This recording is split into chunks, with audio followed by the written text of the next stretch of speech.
Salut tout le monde, je suis super contente de vous retrouver aujourd'hui dans cette nouvelle vidéo où on va parler Black November. Je suis très contente d'avoir participé à ce challenge cette année, il a été très instructif pour moi, je me suis vraiment focalisée sur la lecture de policiers, de thrillers pendant tout le mois de novembre, grâce à l'amie Séverine du groupe Il est bien ce livre qui organise ce challenge chaque année.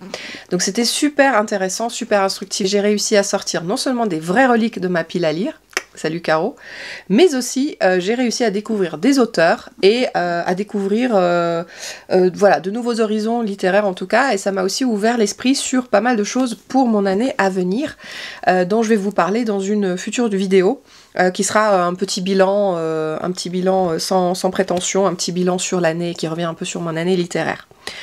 Alors commençons sans plus tarder, la première semaine il fallait lire un auteur mort, je me suis donc consacrée à la lecture d'Alan Folsom avec l'Empire du Mal, une vraie relique de ma pile à lire donc, un auteur américain.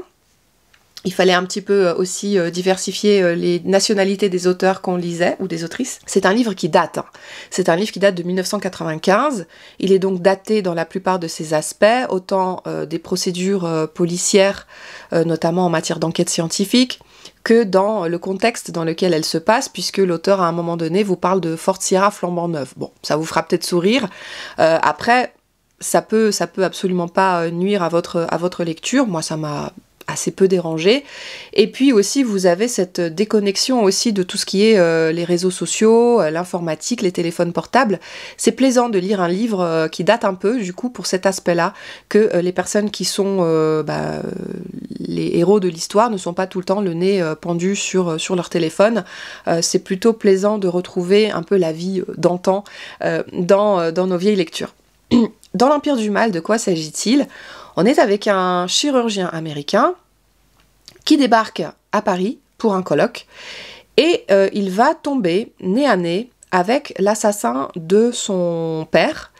Lorsqu'il était enfant, en fait, il y a un homme qui a poignardé son papa dans la rue, sous ses yeux, et qui s'est enfui. Cet homme, il a un visage qui est reconnaissable parmi 1 million de personnes, il a une grosse balafre, donc notre héros, notre chirurgien n'a aucun souci pour reconnaître cette personne dans un café et se jeter sur elle immédiatement, afin d'essayer de lui faire la peau. Malheureusement ça tourne pas très bien, il va le prendre en fuite, il va le prendre en chasse, il va essayer de le tabasser, de le passer à tabac. Il essaye en réalité de le tuer, et il va finir chez les flics. Les flics vont lui confisquer son passeport américain, ils vont lui dire voilà, restez là le temps que vous avez besoin pour vos petites affaires, et puis on en parlera plus tard, mais quand vous aurez décidé de quitter la France, vous revenez nous voir, on vous redonnera votre passeport.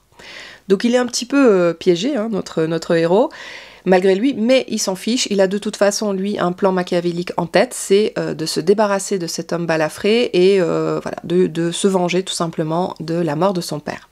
Alors il décide de mener sa petite investigation, et pendant ce temps-là, on sera aussi avec un détective.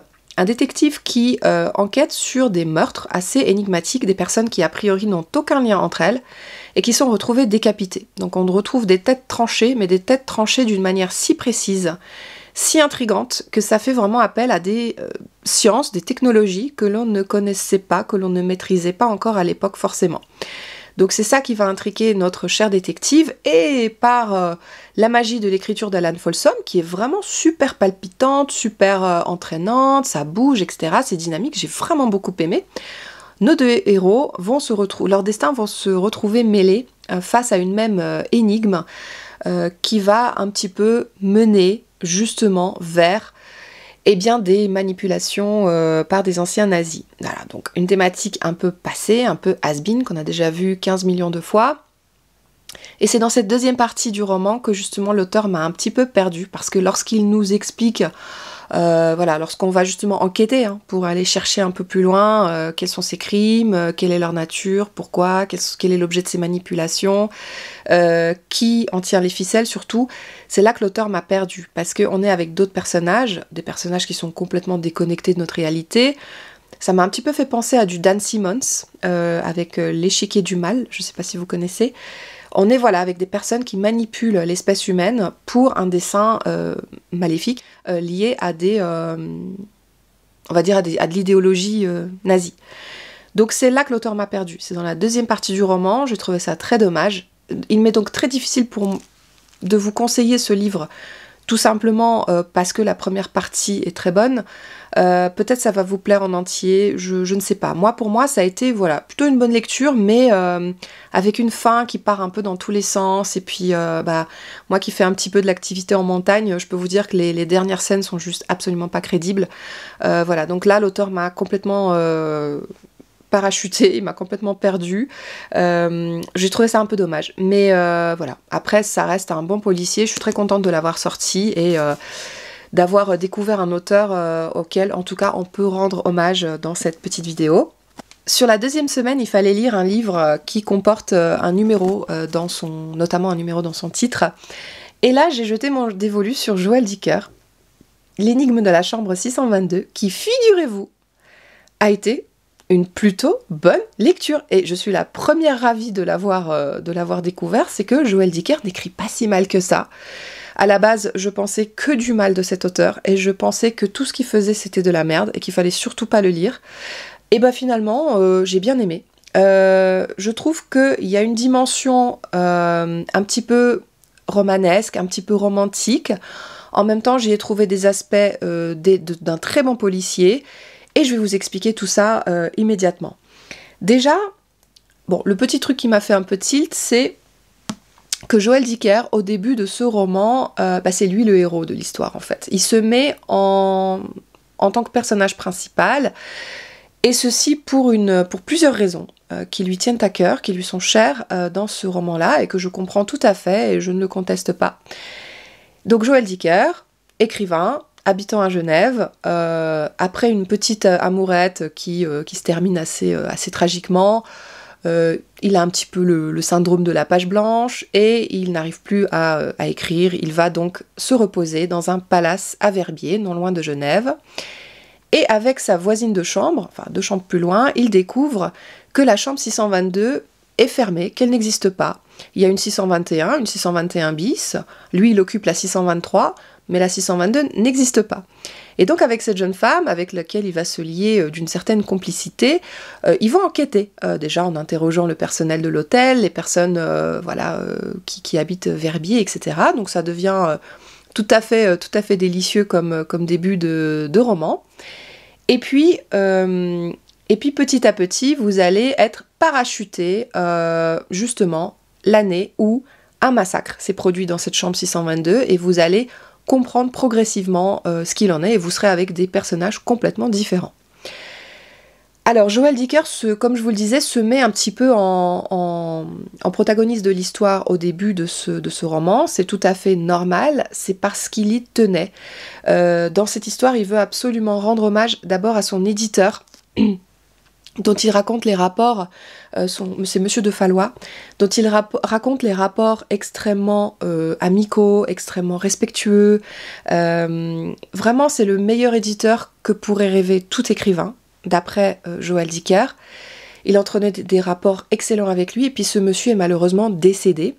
C'est donc dans un véritable laïus assez emporté, assez lyrique, qui m'a vraiment bouleversée, qui m'a vraiment émue, que Joël Dicker revient dans la première partie de cet ouvrage sur ce beau métier qui est le métier de l'édition, sur ce beau métier aussi qui est le métier de l'écrivain tout simplement, mais aussi tout ce qu'on peut en faire, tout ce qu'on peut en faire de meilleur, comme tout ce qu'on peut en faire de pire, c'est comme tous les métiers en fait. Et puis Joël Dicker rend vraiment hommage à ce milieu du livre, de l'édition, et en particulier à Monsieur de Fallois et aux éditions de Fallois. Et ça, j'ai beaucoup apprécié dès le départ. De plus, Joël Dicker, comme je vous le disais, arrive à mettre un petit peu d'envolée lyrique dans son écriture, donc il m'a déjà un petit peu emporté dès le départ.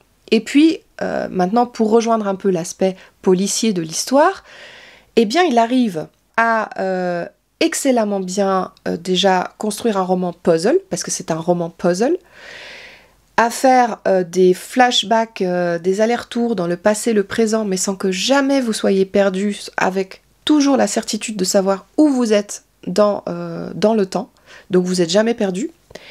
Et puis aussi à arriver, à travers son écriture, à vous disséminer des petits indices.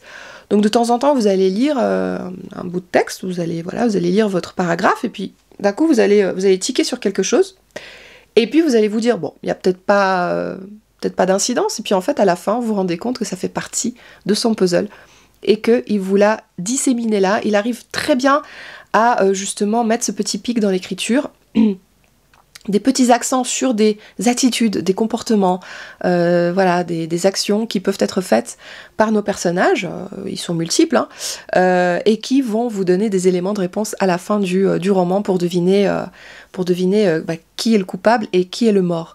Parce que là aussi, coup de génie, Joël Dicker, merci, jusque quasiment à la fin du roman, on ne sait pas qui est mort dans la chambre 622. On sait juste qu'il y a eu un crime, que c'était épouvantable, mais on ne sait pas qui est mort dans la chambre. Cette chambre 622 est liée au destin de différents personnages, et ce sont des manias de la banque, donc il faut quand même aimer un petit peu le milieu bancaire, mais je vous rassure, rien de barbant là-dedans. On est avec des personnalités qui ont vraiment de très très belles positions au sein de banques, notamment le fils du propriétaire de la banque qui s'appelle Macaire, et qui va bientôt savoir s'il sera, oui ou non, l'heureux et le digne successeur de son père, lorsque son père partira, pour présider la banque. Il est marié à une charmante femme, Anastasia, à laquelle je me suis complètement attachée, mais du début jusqu'à la fin du roman, j'ai adoré ce personnage, j'ai adoré sa culture russe, j'ai adoré ce qu'elle a subi en fait. Je trouve que ce personnage a une dimension extraordinaire. Vous avez aussi Lev, qui est un autre banquier, qui est un ami de Macaire. Et voilà, et je trouvais que leur rapport était super bien décrit dès le départ. J'ai adoré découvrir leurs histoires à travers de différents flashbacks, hein, comme je vous disais. Vous allez découvrir petit à petit tout le puzzle qui encadre la vie, l'esprit, la façon de vieillir, la façon de se faner, ou au contraire de prendre du poil de la bête, de ces différents personnages. Et j'ai vraiment adoré la façon dont Joël Dicker le fait dans ce livre-là. J'ai trouvé qu'il menait ça à merveille, sans problème. Et voilà, jusqu'au bout, j'ai trouvé que c'était une excellente lecture. Sauf que, arrivé à la résolution de l'enquête, donc vraiment tout à la fin, lorsque vous découvrez un petit peu le contexte autour de cette chambre, de ce qui s'y est passé, pour moi, l'explication était peu crédible. C'était trop tiré par les cheveux, il y avait trop de rebondissements, on accuse un tel, une telle, un tel, une telle, on ne sait plus qui a commis le crime, comment ça s'est passé, et je trouve que Joël Dicker en joue un peu trop longtemps. Donc j'aurais bien aimé avoir une résolution de l'histoire un peu plus simple, même si j'adore la façon dont ça se termine. C'est vraiment cette fin qui m'a un peu perdue, une fois de plus. Ceci dit, je vous conseille, si vous avez la possibilité de lire du Joël Dicker, lisez, parce que c'est vraiment fantastique. Joël Dicker m'a fait passer un bon moment de lecture. C'est pas une révolution littéraire, mais j'ai trouvé des ficelles, j'ai trouvé scénaristiquement ça tenait la route, j'ai trouvé que les personnages étaient attachants, j'ai adoré la manière dont justement ils évoluent dans le temps, et pour moi ça a été un très très bon moment passé avec Joël Dicker ici. J'ai pas vu les pages défiler, et je vous le conseille 1 million de fois. Alors maintenant je vais vous parler d'une lecture que j'ai effectuée en semaine 3 du Black November avec Isabelle de l'Antre du Bonheur. On a lu Le lecteur de cadavres de Antonio Garrido en lecture commune toutes les deux. Il s'agit d'un livre qui a non seulement une vraie dimension judiciaire, parce que au début de ce roman, mais aussi à la fin, il y a des grosses parties qui sont dédiées à des procès. Mais aussi, c'est un livre inspiré de faits historiques, puisqu'on est ici avec le jeune Chi, qui grandit dans une bonne famille, dans la Chine du XIIIe siècle, qui est en train de poursuivre ses études pour découvrir un petit peu l'anatomie, etc. C'est des études plutôt axées médecine, et il a ce don, ce talent de savoir lire dans les cadavres comme personne, de vraiment comprendre les causes de la mort. Malheureusement, sa famille va périr dans un acte criminel, et il va partir à l'aventure pour trouver du travail, pour protéger ce qui reste de sa famille, trouver de l'argent, etc. Il sera très vite placé sous la protection en quelque sorte de l'empereur, qui va lui donner des missions pour exploiter au mieux son talent, mais ce sera au péril de sa vie. et très rapidement il va être la cible, la proie de certaines conspirations que nous nous sommes vraiment délectés avec Isabelle de découvrir tout au long de ce roman qui est extrêmement simple dans la prise en main, dans la lecture. Ce livre me faisait tellement peur, c'était une vraie relique de ma pile à lire et en réalité il se lit tout seul. C'est vraiment un roman historique, plein d'aventures. Malgré la dimension judiciaire, c'est absolument pas barbant, c'est totalement indispensable pour la compréhension de ce livre. On découvre des aspects de la Chine de cette époque-là, des aspects culturels qui sont juste énormes. J'ai adoré découvrir vraiment le contexte historique de ce roman. Et puis je trouve que voilà, ça se lit très très bien. C'est le genre de roman que on se dit ouais, ça a l'air compliqué, etc. Et puis en réalité, quand on rentre dedans, on réalise que c'est exactement le contraire.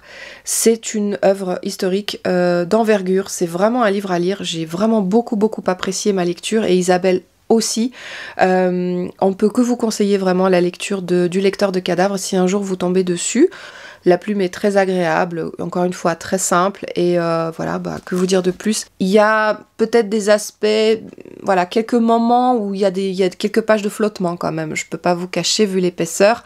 Il y a eu un moment un petit peu de flottement, mais globalement, une excellente lecture, ce lecteur de cadavres. Pour la quatrième semaine du challenge, je devais lire un livre, cette fois-ci toute seule. Ça devait être un livre qui était une suite de saga. J'ai donc lu Docile de Harrosens de la Mazza, que je voulais absolument sortir de ma pile à lire, chez Actes Sud Noir. Quelle découverte! Et là, coup de cœur. Vraiment, mes coups de poing en pleine gueule, uppercut, tout ce que vous voulez. J'ai découvert un auteur exceptionnel, un livre exceptionnel. Et aussi, malheureusement, un troisième tome exceptionnel. Enfin, je dis malheureusement, peut-être pour vous. Pour moi, c'était absolument, ça n'avait aucune incidence. Bien au contraire, je vais vous expliquer. Voilà, un troisième tome d'une série, puisque l'auteur est déjà connu pour avoir écrit Les Muselés. Et aussi Le Bourreau de Gaudi. Donc tous parus chez Actes Sud.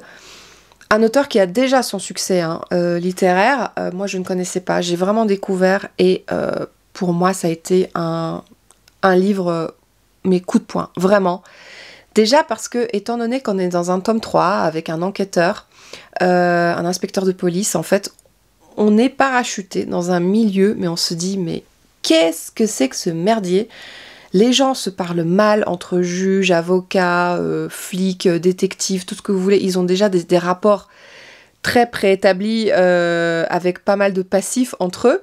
Donc j'ai découvert une écriture coup de poing, un auteur qui ne mâche pas ses mots dès le départ, qui malmène ses personnages dès les premières pages, notamment dans leurs conversations, dans leurs rapports qu'ils ont entre eux.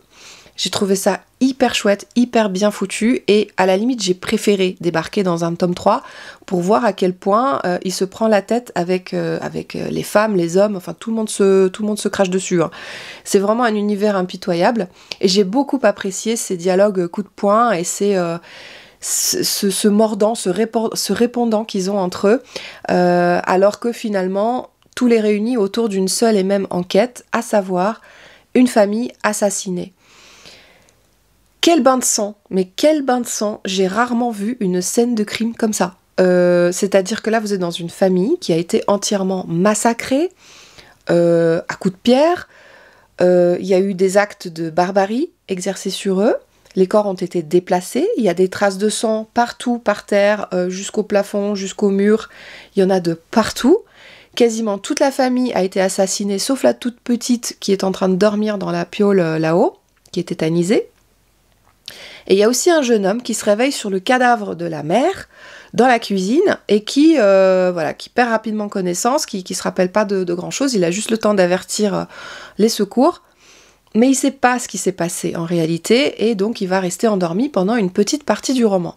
Petite partie du roman pendant laquelle les enquêteurs de la scientifique, de la criminelle ont un sacré merdier à essayer de comprendre les ficelles, mais qu'est-ce qui s'est passé, quelle est la chronologie des faits, qui a pu perpétrer, était-il tout seul, était-il plusieurs, que s'est-il passé dans cette maison-là, dans cette bonne famille finalement. Pendant que la police scientifique fait son travail, ce qui est tout à fait normal, bah il y a aussi l'instinct du flic, le flair, qui va prédominer, en tout cas chez notre héros principal, parce que lui il marche à l'instinct. Lui ce qu'il veut c'est déjà interroger le jeune homme qui va finir par se réveiller pour essayer de savoir s'il est le coupable ou non, qu'est-ce qui s'est passé, s'il a vu l'assassin, pourquoi était-il allongé dans une mare de sang, pourquoi a-t-il aussi des traces de blessures.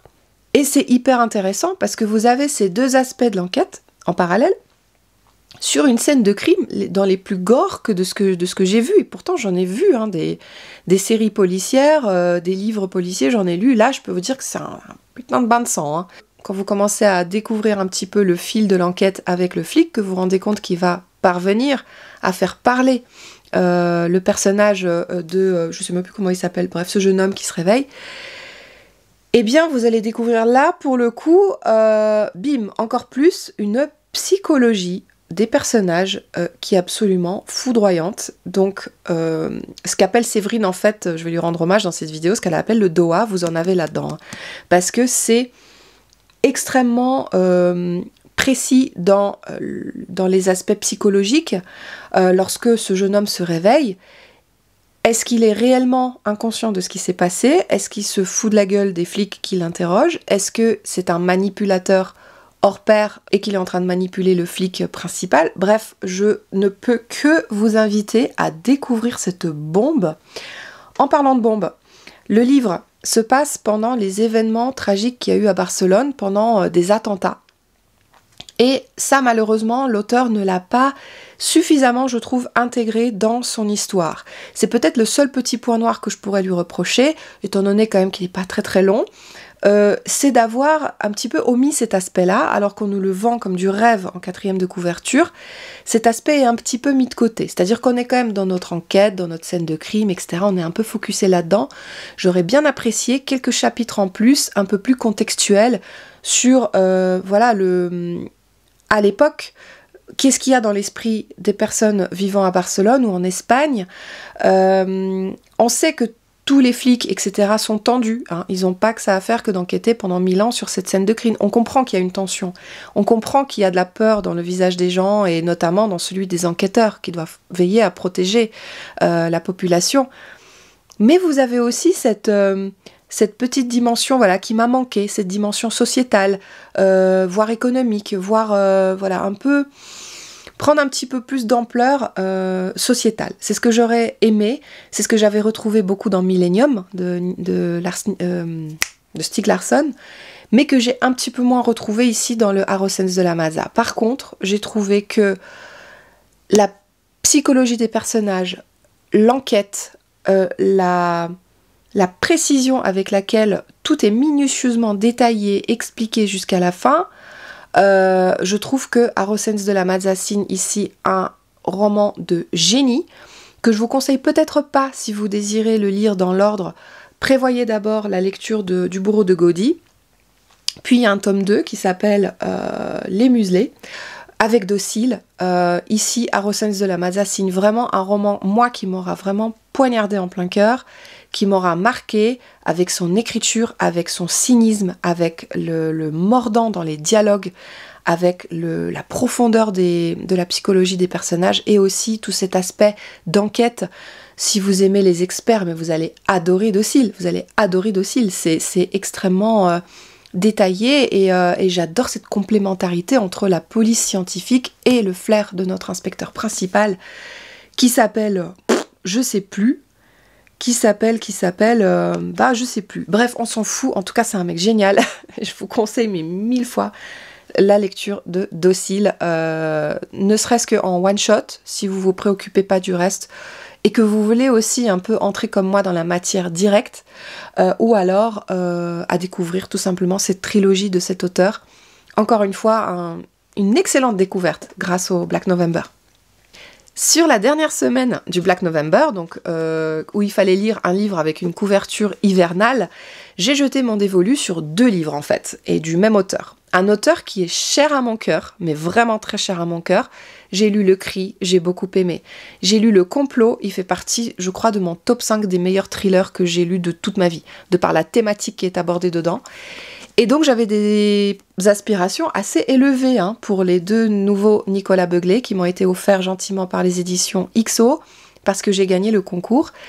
J'ai donc regardé ces merveilleuses couvertures, j'ai relu les petites dédicaces que j'ai dedans qui m'ont énormément fait rire et j'ai aussitôt attaqué la lecture du tome 1, le dernier message, puis le passager sans visage, le tome 2.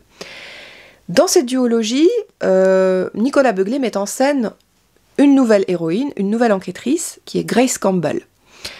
Et cette Grace Campbell, déjà, j'ai eu un petit peu du mal avec elle dès le départ, parce que je trouve que c'est un personnage un peu fadasse, il y a quelque chose de réchauffé en elle, je la trouve plutôt banale. C'est une enquêtrice qui a commis une petite bavure, on va dire policière, dans une enquête, et qui a été mise au placard. Et puis un jour, son patron la rappelle dans le dernier message pour aller enquêter sur un meurtre dans un monastère sur la presqu'île d'Iona, enfin sur l'île d'Iona, non loin de l'Écosse. Et elle va se rendre sur place en espérant ainsi regagner un petit peu la reconnaissance de son patron et de se refaire un peu du poil de la bête. Surtout que le crime n'est absolument pas anodin. Un jeune scribe a été assassiné, on l'a excérébré, c'est-à-dire que de son vivant, on lui a planté un petit crochet dans le pif et hop, on a trituré la cervelle et on a tout fait couler à l'extérieur. Elle apprend très vite que ce jeune scribe était extrêmement talentueux, que non seulement il recopiait des textes, mais aussi c'était une source de savoir, ce jeune homme. Il s'était pris d'affection avec certains moines. Et donc au départ, on part sur quelque chose de vraiment à huis clos dans ce monastère, sans l'ambiance du Nom de la Rose, malheureusement, mais voilà, en tout cas, on était dans un huis clos. Et puis en fait, pas du tout. On se rend compte que, en réalité, Nicolas Begley va nous emmener vers l'infini et au-delà avec ce roman. Autant dans le style déjà, parce que effectivement, il va partir sur un roman d'aventure qui va entraîner Grace Campbell aux confins de ce qu'elle est capable de faire, mais aussi au niveau des explications un petit peu scientifiques qu'il va donner pour donner corps un peu à des explications à ce meurtre. Pourquoi ce livre m'a moyennement convaincue ? C'est déjà parce que j'ai trouvé qu'au niveau de l'écriture, Nicolas Begley a vraiment moins donné de sa personne. L'écriture est extrêmement simple, basique, alors ça se lit tout seul, je suis pas en train de dire que c'est mal écrit. Par contre, je trouve que Nicolas Begley s'est donné beaucoup moins la peine de nous faire un texte qui soit au moins agréable à lire. De plus, encore une fois, ce personnage de Grace Campbell est un personnage un peu réchauffé.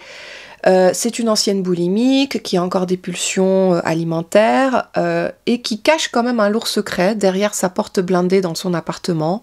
On ne sait pas trop ce qu'il y a dedans, mais on sait qu'elle ne veut pas y accéder, qu'elle a peur d'y entrer. Elle recèle un lourd secret. Alors on se dit, bon, qu'est-ce que c'est ? Comme vous pouvez vous en douter, vous allez le découvrir dans ce tome 2. Néanmoins, ce personnage, il m'a quand même un peu trituré les narines, on peut le dire, parce que comment une jeune femme qui est en léger surpoids, qui se fait traiter de bouboule, qui fait pas beaucoup de sport, elle arrive à faire les prouesses sportives qu'elle fait dans ce roman, ça, pour moi, ça reste inexpliqué. Comment cette jeune femme, qui est pourtant une enquêtrice, qui a l'air d'être intelligente, comment à un moment donné, l'auteur peut nous dire « Ah bah oui, mais moi je comprends que le gouvernement peut-être se moque un peu de nous, peut-être qu'on est manipulé, mais peut-être il y a de la corruption, mais je n'avais jamais rien soupçonné de tel. » Non, là j'ai dit non, stop. Non, là c'est pas possible, ce personnage n'est absolument pas crédible pour moi. Qui, de nos jours, encore avec le contexte Covid, est, excusez-moi, mais gaga à ce point, pour ne pas un minimum s'interroger sur les manipulations dont on est victime tous les jours, en fait. Par les médias, par la presse, les réseaux, nos hommes politiques, l'industrie agroalimentaire, vous voulez que j'en cite combien ? Donc je comprends pas que Grace Campbell soit à tel point naïve qu'elle ne comprenne pas, alors qu'elle a cette capacité de recherche, d'investigation, qu'elle ne comprenne pas qu'on vit dans un monde où on est manipulé de A à Z en fait. Et à ce moment-là, Grace Campbell, dans mon estime, elle a fait pouf, voilà, elle a chuté vraiment en roue libre. À côté de ça, l'explication scientifique aussi donnée dans le dernier message était un peu un peu bancal, c'est-à-dire que oui, effectivement, Nicolas Beuglet, une fois de plus, s'appuie sur des faits scientifiques, peut-être certaines théories, qui n'ont même pas encore été étayées, qui n'ont pas encore été voilà, creusées en tout cas. Moi, dont j'avais déjà entendu parler, et j'ai trouvé ça voilà, assez intéressant. Mais heureusement que j'ai poursuivi ma lecture de cette duologie, parce que vraiment, à la fin du dernier message, je me suis dit, bon, est-ce que j'abandonnerai pas, etc. Et puis je me suis dit, non, il faut que tu enchaînes sur le dernier message, et ouais, et là j'ai bien fait, parce que le dernier message va sceller le destin de notre chère Grace Campbell, qui va encore nous surprendre dans ce livre-là. Qu'est-ce qu'il y a derrière cette foutue porte? Qu'est-ce qu'il y a derrière cette porte blindée de notre chère Grace Campbell? C'est ce que vous allez découvrir dans ce livre-là, qui va vous emmener aux confins de son enfance, de ses démons qui la tourmentent depuis toujours. Vous allez découvrir ce qui lui est arrivé, ce qui s'est passé, et vous allez une fois de plus redécouvrir un personnage qui va vous surprendre, peut-être en bien, peut-être en mal. En tous les cas, j'ai adhéré davantage à l'histoire dans ce passager sans visage, déjà parce que j'adore tout le laïus qui est fait à la fin par l'auteur sur notre société.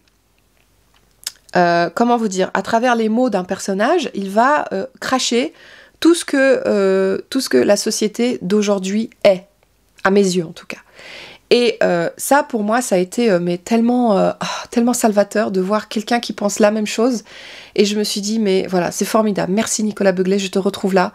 Parce que dans ce passager sans visage, on va naviguer entre les sombres peurs de l'enfance avec des choses auxquelles je suis plutôt attachée dans mes thrillers, lorsque je lis des policiers, des thrillers, à savoir du folklore. Ça, j'aime beaucoup ça, le folklore.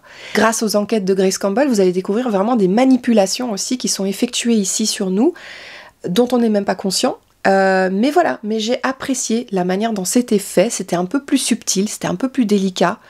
Même si au niveau de l'écriture, on est toujours, on délivre le minimum, hein, mais voilà, j'ai beaucoup plus apprécié le contexte, le contenu de l'histoire, de l'enquête, en tout cas dans ce passager sans visage, et j'en ressors vraiment contente et grandie de l'avoir lu.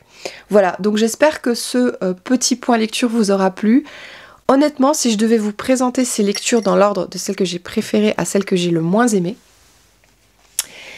pour vous donner quand même un petit indice sur quoi acheter, sur quoi ne pas se ruer, j'ai adoré Docile en tout premier. C'est certainement ma meilleure lecture du Black November pour son contenu vraiment très riche, cette capacité qu'a l'auteur de nous parler d'une enquête scientifique, mais aussi d'une enquête d'un inspecteur, et pas n'importe quel inspecteur. Vous avez aussi, en deuxième lieu, je pense que j'ai beaucoup apprécié Le passager sans visage de Nicolas Beuglet, mine de rien, je l'ai beaucoup aimé celui-ci. Ensuite, je peux vous conseiller, mais malheureusement, c'est vrai que c'est bien de le lire quand même avec le dernier message qui est déjà sorti en poche. En troisième position, écoutez, j'ai longuement hésité, mais je pense que je vais quand même vous parler de Joël Dicker, parce que très bonne surprise avec Joël Dicker ici, j'ai passé un très bon moment de lecture. Ensuite, je peux vous conseiller Le lecteur de cadavres. Là, le sujet est un petit peu plus précis, hein, la Chine, 13e siècle, voilà, les lecteurs de cadavres. Ça vous fascine peut-être moins, en tout cas pour moi, une excellente lecture. Et puis, enfin, L'Empire du Mal d'Alan Folsom. C'est celui que je vous conseille le moins parce qu'il est un peu daté et que peut-être vous allez vous ennuyer tout comme moi sur la deuxième partie de ce livre-là. Voilà, j'espère que ce petit point lecture vous aura plu. Je m'excuse par avance. Je devais tourner un vlog Black November, deuxième partie. Malheureusement, j'étais constamment malade et je n'ai pas réussi à vlogger. Aucun intérêt à ce que je vous vlogue depuis le fond de mon lit en fait. Voilà, j'ai tout simplement décidé de ne pas y donner suite. Donc aujourd'hui, vous avez quand même ce petit point lecture qui est assez complet. Si vous voulez plus de renseignements, n'hésitez pas à m'écrire sous cette vidéo. Vous voyez, j'ai tapé sur des auteurs que j'apprécie beaucoup, d'habitude. J'ai dit du bien d'auteurs dont je disais que du caca jusqu'à maintenant. On change d'avis, c'est comme ça. Heureusement, grâce à nos lectures, on découvre de très belles choses. Et j'espère continuer dans cette lancée-là, en tout cas sur mes thrillers que je lirai prochainement. N'hésitez pas à me dire si certains de ces livres vous parlent, si vous les avez déjà lus, si vous les connaissez, si vous rejoignez mon avis ou pas. Ça m'intéresse beaucoup. Et puis moi, pour ma part, il me reste plus qu'à vous souhaiter d'excellentes fêtes de fin d'année, si on se revoit pas d'ici là. Et puis portez-vous bien. Et je vous souhaite de très très belles lectures sur cette fin d'année 2021 et en 2022. Gros bisous. Ciao!